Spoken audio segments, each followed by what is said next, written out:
Naging maganda at inaasahan na magbubunga ang dinaluhan ni Pangulong Ferdinand R. Marcos Jr. kamakailan na ASEAN Business and Investment Summit sa Lao PDR. Ito ang sinabi ni Go Negosyo founder Joey Concepcion na kasama rin ng Pangulo na dumalo sa nasabing aktibidad. Aniya, mas pinaigting pa nito ang ugnayan ng gobyerno at pribadong sektor, lalo na't partikular sa ASEAN Food Security Alliance kasamang Laos, Malaysia, Indonesia, Cambodia at iba pa mula sa ASEAN region.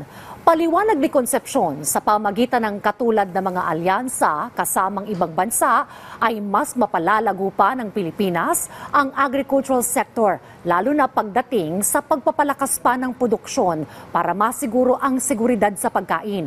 Ayon pa kay Concepcion, pinag-usapan rin sa nasabing summit ang paghikayat sa mga big agri-companies overseas na gamitin ang mga lupa na pagmamayari ng pamahalaan kasama ng local agri-companies para sa pagpapalawak ng sektor ng agrikultura, kung saan inaasahan na makatutulong din ito sa mga benepisyaryo ng agrarian reform sa bansa gaya sa mga kooperatiba at lokal na magsasaka.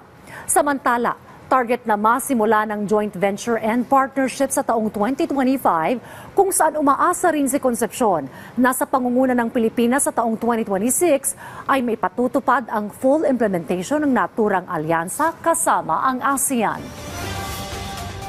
We have the best opportunity kasi kung hindi natin isi-scale up itong mga maliit na farmers natin, we will never eradicate poverty in the agricultural sector. So, kailangan bigyan ng, we have to give them growth, we have to make them succeed, and we will have a more vibrant economy. We have so many farmers, no?